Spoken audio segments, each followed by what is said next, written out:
Everybody wants to come to Paris once in his lifetime, the city of love. The fashion, the wines, the castle. It's kind of the postcard, you know. I want them to immerse into the French culture. That's why in every package, we try to plug in a little something special. People in my building are sometimes surprised. They will say at 7 a.m., "What are you doing like that?" I have to put my little makeup on, I have to look good. It's a concept that they don't really have, but they see me as a French woman. And they say, "Oh yeah, those Parisians, they're always chic." We are the most visited country in the world. Welcome to À la française, the podcast that shines a light on the French art of living and those who shape it.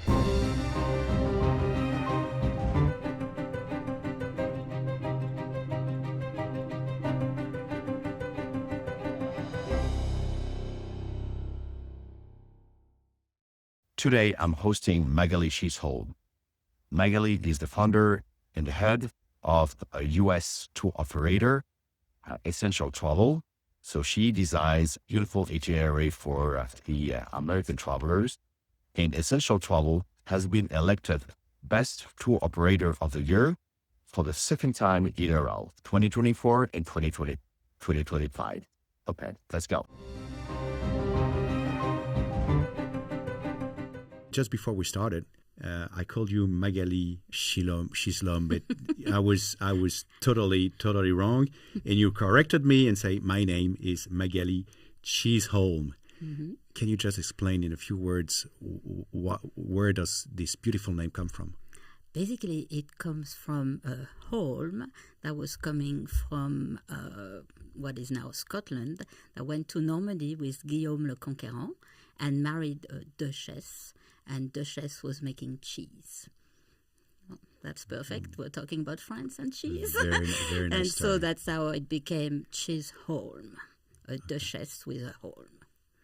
Okay, so this is your married name from your marriage with Kim, your husband, with whom you have created Essential Travel. Mm-hmm. Which is your business partner and your partner in life. Tell us a little bit about your background. Where were you born? In what part of France? I was born in eastern France, 18 kilometers from the Swiss border, in a city where all the Peugeot automobiles are built. My grandfather was the director of the Peugeot hotel. At the time, they had a hotel. Mm-hmm. And he happened to be also the president of the soccer team, the FC Sochaux, which now, unfortunately, it's no longer what it used to be, but it was one of the oldest soccer teams in France, created in 1928. So, yeah, that's, I was a big fan of soccer, which it's also very popular in the US now. And my husband turned me into an NFL fan, so an American football fan. And what is the team you're supporting? I'm a Pittsburgh fan. And Kim, my husband, is a New York Giant fan, so we're fighting a lot on Sunday afternoons. So when you graduated, you were admitted in the prestigious program at Henri IV, or Henri IV, which is a prestigious school which prepares for very high schools in French, which is maybe the most selective school in France. They select only 60 people throughout France. Wow. So, and now you might be one of the only people who have studied in Henri IV who is working for the travel industry. It could be. Yeah. After that, when did you move to the US? I did political science in France, but then did my master in San Diego. I worked for a while in Rome for the FAO, the United Nations, and then in the fashion industry, in Chanel and then Daniel Swarovski. And I was in charge of the U.S. markets, which means, the U.S. has always been part of my life. And I know the U.S. deeply in the sense that I've been from the Midwest to Colorado to big cities like New York. So, and one day you decided to settle there. One day, just thanks to tourism somewhere, and I met my husband. It was my first meeting in New York when I started in the tourism industry. And 2 years later, a headhunter picked me to open a company in the US, and that's when I really, met my husband. We started this company together, and I was supposed to go there for 6 months and never came back. So you are French people living in the US. Mm-hmm. What part of your French culture do you still keep in your life?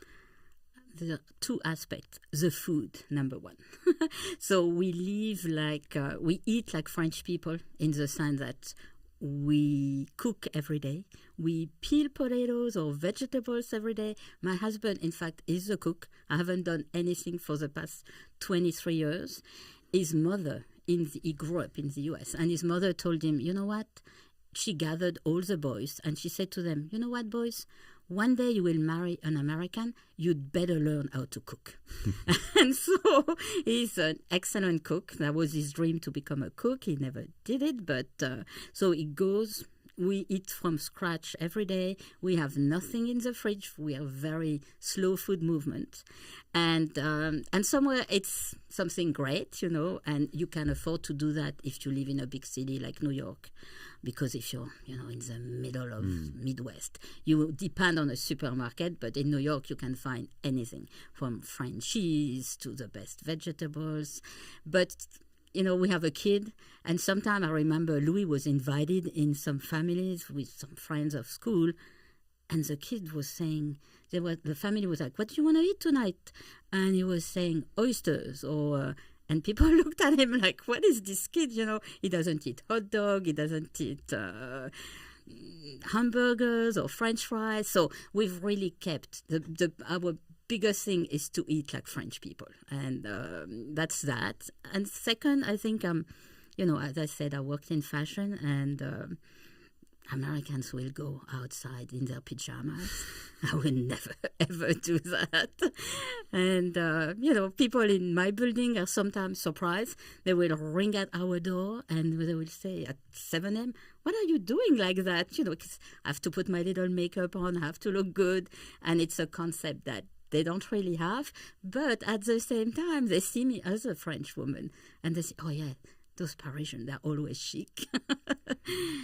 So interesting. So your neighbors and your friends see you more like a French people more than an American? Yeah, I think, we're really well integrated, and somewhere...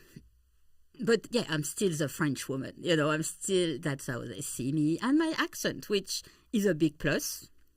Everywhere, not for business especially, because people think, okay, she knows what she's selling. And it's very charming. It was like here when Jane Birkin was speaking, French with her English accent, it's the exact same thing. And it's always been a big advantage for me.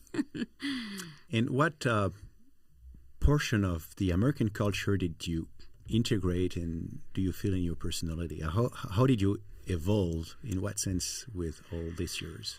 I love to work. I think, the company is kind of my life. I have this... There's something that I really love in the US is that if you're ready to work hard, you can succeed, you can make it. And I'm like that, I had Louis, my son. I went back to work 24 hours later. And that's the mentality in the US, And you're not cocoon, I would say, like you are in France, but it's something that fits me extremely well. I love my job, and so I don't mind it. But not everybody's like that. We have a lot of employees that, come and will say, what, I don't have 4 weeks vacation? No, when you start in the US, if you have 1 week, 2 weeks, and you will never take them all together, or you look really bad in a company. And so for me, that's really, and I love that. And I love the fact that if you're ready to work hard, you have a lot of opportunities and you can make it. So you started Essential Travel with Kim. We started Essential France. When we started, we were only selling France. And very quickly, travel advisors started to say, oh, if only you could sell Italy the way you sell France. As I said, I work for the FAO in Rome, so...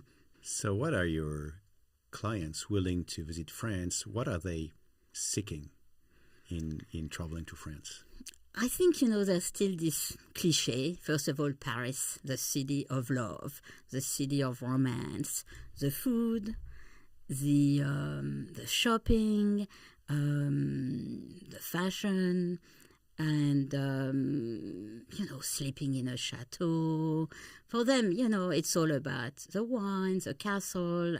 It's very cliche. It's kind of the postcard, but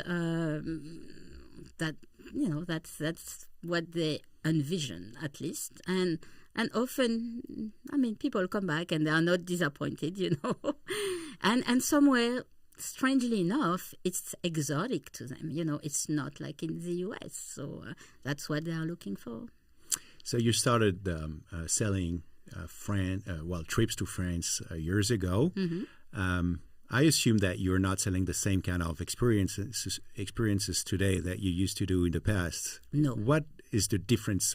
How did the market evolve and the request of the visitors? I think 20 years ago, people were a lot more adventurous, and people were ready to take a car, maybe to stay in a 3-star hotel. We don't sell 3-star hotels anymore. People were even staying chez l'habitant. Staying in a private home, that were owned by the castle owner. We've noticed that now people are looking for luxury. And they want AC that works extremely well. They want screens. They want to be, and there's something I always talk about, is we have this word in French that does not exist in English, is dépaysement. So in France, we say we travel because we want to be put out of our comfort zone. The American want to visit France, but still feel like they are at home with their Westin mattresses or pillows and a good air conditioning, and they are less and less willing to drive. At the same time, so it's very hotel driven, and Americans want the 5-star hotel.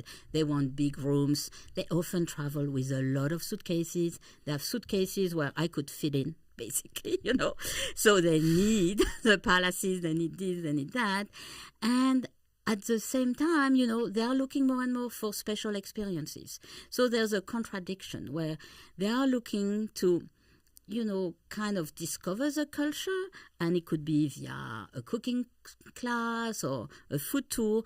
But at the same time, they're a little bit afraid. And they're going to say, okay, I'm ready to do a food tour, but I'm allergic to fish, I'm gluten-free, I'm this, I'm that. So there's a contradiction, between what they want, what they envision, and the reality, and they are somewhere scared and excited at the same time, And what do you like to sell to your clients? So what do you push? We push the experiences because for me, of course, it's your first time in Paris. You want to go to the Louvre, you want to see the Eiffel Tower. But for me, seeing monuments is not the interesting part of the trip. I want them to immerse into the French culture. And that's really our goal. That's why in every package that we sell, we try to plug in a little something special. The thing that they will remember forever, that they will talk about when they come back. It can be going truffle hunting, in northern Provence, can be making an apple pie with a grandmother in Normandy, can be having a picnic, so it's all those experiences where they will really feel that they are in France, and we're trying to make sure that they will interfere with, French people. And that's why we often and almost always also tell them, you need a guide, a French person. We will introduce you to the French way of life. So your business has been thriving for 20 years. You've been elected top tour operator in the U.S. 2024, which is the symbol of your success in the travel industry. And meanwhile, France, as you know, is the number one touristic market with over 100 million visitors every year to France. What is your analysis of the success of France? Why so many people want to come to visit our country? As I was saying, I mean, Paris is Paris. I think everybody wants to come to Paris once in his lifetime. We've noticed it's often the girl, the woman, for them Paris is a symbol of luxury, fashion. And so I think that's the number one thing. And then, of course, as I was saying, is the chateau, is Provence. There are books, movies that they see that talk about France, like A Year in Provence was huge, and everybody wanted to discover Provence. And, in the US, you don't have those little quaint villages. This does not exist, the French Riviera. You have so many movies taking place there. They see the actors, like we've seen Saint-Tropez is back, a lot of fancy people, whether it's rappers, actors, are going back to Saint-Tropez. So we have a lot of requests for Saint-Tropez. So, and France has this glamour, I think, that few other destinations have. So what would be your recommendation for one place, one experience in Paris that you like to promote to your visitors? For me, I mean, every time we send someone to Paris, I want them to have a food tour. And it's for them to understand, the way the French life is, how people still go to a fishmonger, a butcher, a bakery, how they have this special relationship, with the guy who's selling their baguette to them that lives down their apartment every day. And it's also the culture, Even though they're afraid to eat cheese, they all want to try cheese. and so I think, it's really, for me, it's key. And as French people, as you were asking me at the beginning, what we've kept is about the food. And I want them to understand the relationship that we have with the food. And realize that, we don't go to supermarkets, which is something that an American has a hard time understanding. And so I think it's really a great introduction to the French way of life. So that would be the experience you would recommend and that you're trying to push, I guess, in the trips you're designing. There's always one foodie tour. And people, even though sometimes some of them are reluctant, they will always say, oh, yeah, okay, we'll do it. But just tell them, we don't eat this, we don't eat that, we're afraid of this. And they come back. And usually they said, oh, wow, you were so right. That was the highlight of the trip. Okay. And same question, but outside of Paris. Where would you take your clients? For me, there's something that is kind of fabulous that you can only do in France, and it's spending a night in a chateau, in a castle. And I think, everybody wants to spend a night in a castle, and not necessarily just Americans, even us as French people. There is this myth of the castle, and that's something that we do promote a lot, and we work with a lot of relais chateaux, but not only, and it's usually always a highlight of their trip. And again, it's about the romance too, especially if it's a couple, if it's a honeymoon, if it's a wedding anniversary, a night in a castle, it's kind of a must. And it is. As a French woman, settled in North America for many years, a successful entrepreneur, do you consider yourself as a representative of the American dream? Yeah, I mean, I arrived in New York. I had $300 in my pocket, literally. I have a big company now, so yeah. I mean, I do. And we're speaking a lot about food, which is really central in the French culture, and that aspect that you kept after all these years in the U.S., which is really rooted in your habits, and as much rooted that it's a passion that you are sharing with your kids. Can you tell us about what your your child do? And he's been part of Top Chef, which is as famous in France as it is in the US. Yeah, and I would say even harder in France because it's really about cooking. and not just the gossips of what's going on during the show. And yeah, Thomas has done Top Chef since he was like 14 years old. He's been going, because in France what happened is that if you're not good at school, they will say, okay, listen, maybe you're never going to have the baccalaureate, so it's better if you look into something more towards a job. And so that's what happened to him. And he came back to France. He was not, he was speaking French but not writing French. And so he went towards cooking, which was great for him. I mean, it really saved his life, I would say. He got into it, and then, he tried for 2 years to get into Top Chef. He finally did. He went pretty far. And then an investor picked him to open a restaurant, which is kind of an American chef in Paris, but it's very French cooking with a little bit of his American inspiration. And it's been a big success. And the little one who just turned 18 is going to go to l'Institut Paul Bocuse in Lyon. So again, he saw his brother and he wants to try to get into cooking. And I think it's kind of our fault too, because those kids went to the best restaurants in the world. I mean, we travel a lot, we like food, and at home, thanks to my husband, they ate very well every night. So. And you sell France and the French way of life and the French art de vivre, as we say, the art of living. What would be your definition of the French art of living? I think for me it's like enjoying life, and maybe going on a slower pace than the American life. And it's gathering with friends, sharing a good meal. I think that's really the key of it.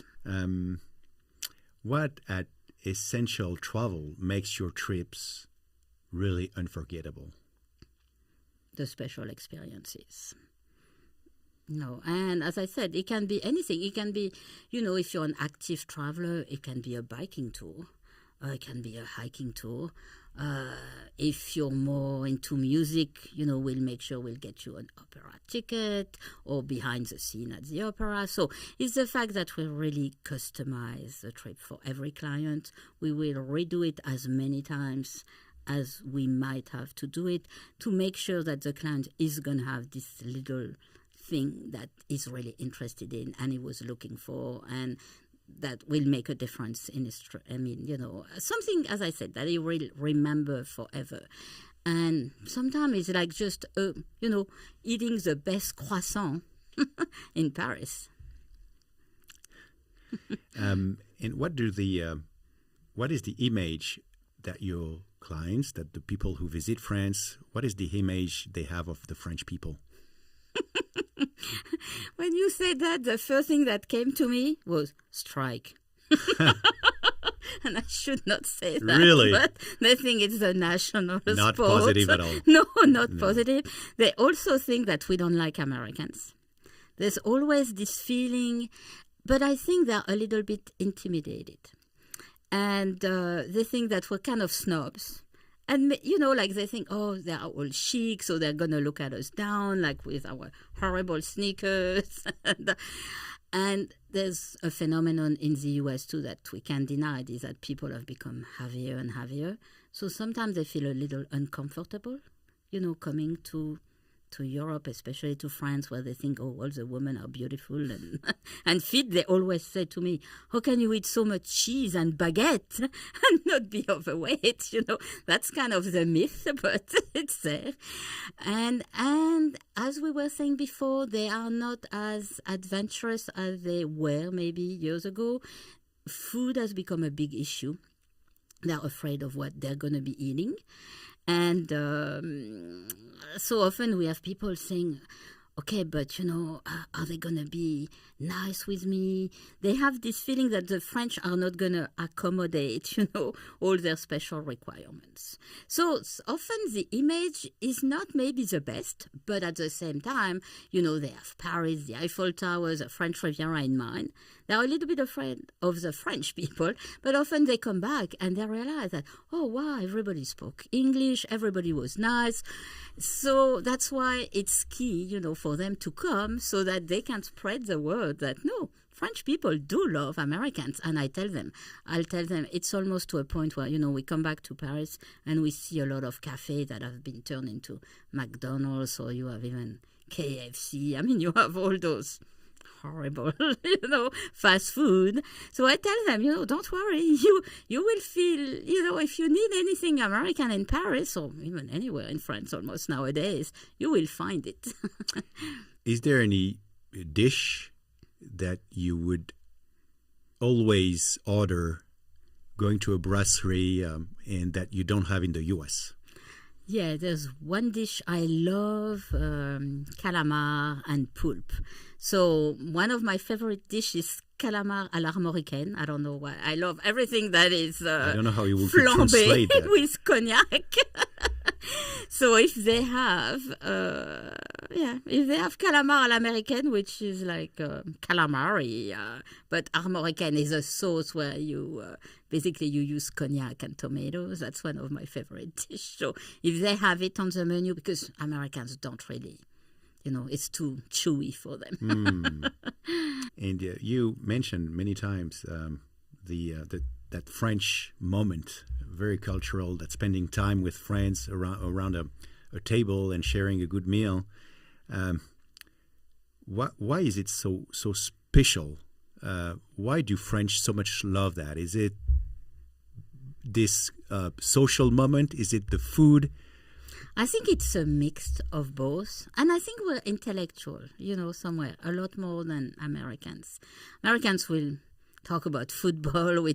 They usually don't like to talk about politics, don't like to share maybe their belief. Whereas as French people, I think, we cannot deny the fact. I mean, we had the best philosophers of the world. And I think it's something that is in us, since, the 18th century, and it's something we like to do. I think it's part of our culture. We grew up like this too. In the US, they rarely have a meal together. Like I know my kid, if he goes to a friend's house, he's going to come back. I'm going to say, what did you have for dinner, Louis? He's like, oh, no, we just ate cereals. I'm like, cereals for dinner? The parents are not there. They don't eat together. Whereas as French people, we've always done it. Americans have one meal a year together, and it's Thanksgiving. That's their big meal where the family gather together. Whereas, I grew up here. We were going to my grandparents' house on Sunday. Easter, Christmas, New Year's Eve, we had family dinners or lunch, and I think it's really part of our culture. And as I was saying, it's when we talk about everything, we have debates, and it's something that they don't do in the US. Is there places or sites in Paris or elsewhere in France that you think is overrated and that you have to sell because they sell, but that you're really not very keen on selling? The Mona Lisa. It's our nightmare. On top of that, travel has changed a lot in the sense that now it's all about Instagram. So, before people were asking for a guide for 4 hours at the Louvre, now they are telling us, oh, I just want a picture by the Mona Lisa. Good luck to get close to the Mona Lisa. So at the end, the Louvre is not about the Mona Lisa. Okay, we know that. You could spend days in the Louvre. Exactly. There's so much, and not just about French civilization, but so many other civilizations. And so we're trying to explain to them, no, first of all, the Louvre is going to be overcrowded, and your chances of seeing the Mona Lisa, if you decide to see the Mona Lisa, you're going to have to give up on a lot of other masterpieces of the Louvre because It's at least an hour, So I would say that and the Eiffel Tower. But people want to go anyway. But people want to go. And, and somewhere we understand that. If you've never been somewhere, you want to see the highlights. I mean, but... in terms of history, and France has a huge and long history. Is there a part of the French history that you particularly like? Me is the French Revolution. Just because I'm a little bit revolutionary myself. I think it's also who we are. And when I was saying, Americans are shocked that we strike so much, I tell them, yeah, but that's our right. We want to defend our rights. There are a lot more followers than we are. And at the same time, my favorite motto is the motto of New Hampshire that says, live free or die. And I'm a true believer of that. And I think it's very French, and it's something that Americans don't have. They tend to follow the rules a lot more than we do. And the French are still revolutionaries. Yeah. We are rebellious, and a place where the foreigners, the visitors go, and French don't go. Montmartre. I don't know. They all want to go to Montmartre. I never go to Montmartre, but maybe it's just me, And I think that's mainly that. And after, if we talk region, it's Champagne. Champagne is, for Americans, it's like they think is the most sophisticated wine they can drink. They think it's glamorous, and somewhere I don't like to go to Champagne because, the cellars are beautiful, but I find that especially, when clients are asking for Champagne in the middle of the winter, I'm like, this is dreadful. I mean, I wouldn't like to go there. It's it's kind of, I don't want to say sad, but almost, and You're not going to make friends in the Champagne. No, I know. Do you have any specific recommendation of one brasserie where you would take your American friend? Yes, definitely Le Grand Colbert, which is right behind the Palais Royal. It's a beautiful brasserie, and in fact, it's famous. A lot of Americans know it because it was in the movie Something's Gotta Give with Diane Keaton and Keanu Reeves, and and the place is really fabulous. And after, people can go for a walk on the Palais Royal, which is also another place where I often go. Americans don't know it, but it's one of the most beautiful gardens in Paris. Even though now with Emily in Paris, a lot of people have learned about the Palais Royal and go there. Do you have in mind a location in Paris where Americans don't go and that worth a visit? Yes, the Luxembourg garden, and especially there's one place that I love is the Fontaine Médicis, which is this little heaven in the middle of the garden, very romantic, where you're getting out of the noise of the city. My piece of advice on top of that is to go to Gérard Mulot, which is this bakery that is Rue de Seine nearby. He has the best cherry clafoutis. Clafoutis is like a flan with cherries. And so, just go there, buy a piece of clafoutis and relax on a chair. And it's also a way to discover how French live, because you have kids in the Luxembourg garden running, playing with their little boats. And it's a place where people don't go because, it's not on the guidebooks, and maybe because it's not that Instagrammable. But if they go to the Fontaine Médicis, they will understand what I mean. So Jardin du Luxembourg, so Luxembourg Gardens Garden. in the 6th. Yeah, in the 6th, where, everybody goes to the 6th. That's their favorite district. But they often skip the garden, which is a shame. A book that you would recommend to your clients to read before they travel to France? That's, I was going to say Au Bonheur des Dames, and again, just because I love the Bon Marché so much, that I think, shopping is key when they come to France. Especially we have a lot of women, a lot of mother-daughter, so we do a lot of even tours that are, specialized on Coco Chanel, or shopping it's something they often ask for a guide to take them shopping. And I like, I talk to them about the, Au Bonheur des Dames and the Bon Marché, which was, a French who invented a department store, and it's a department store at human size that they don't have in the US, with some product that they will only find in France as well. And so, that's... and I tell them the historical importance of it, because, I want them to understand, France is big about fashion, and it has been for a very long time. And I think it's, the French women like to dress up, but not like an American. It's more subtle. We're going to wear a jean with a nice little jacket, where, as I was saying, we're going to wear a little black dress, but we're going to have the right scarf to go with it. Always in details. Yeah, and it's something that has been part of the French culture for a very long time. And Émile Zola was the first one to talk about the bourgeoisie and the bon marché, and so that's the book. And Magali, of course, your job is to promote the French culture and to have visitors coming to visit our country. But always downsides. We always have downsides. What are the downsides of the French personality?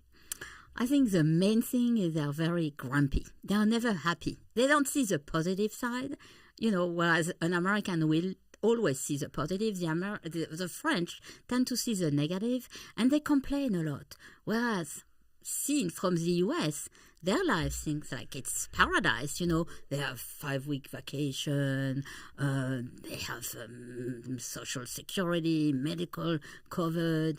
And so our clients, I remember when there were all the strike about being retired at 64 instead of 60, yes. Our clients were calling us and saying, what? They can retire at 64 and they're complaining about it? And some of our clients are 80 years old. Some of them have cancer and still work. They are telling us, okay, I go to my chemo this morning and I come back to work. So for them, the French are like the most spoiled on the planet, and they're never happy. So they don't understand that part. And I think, it's true. The French are kind of cranky. Okay. Thank you very much, Magali, for sharing your passion for France and be representative of and send us so many visitors to France. Oh, France is my passion. I mean, somewhere it's a job, but it's so pleasurable what I do, and I love doing the promotion of France. I mean, it's a beautiful country. I mean, so Thank you very much, Magali, for sharing all your experience of your dual American and French culture. Thank you.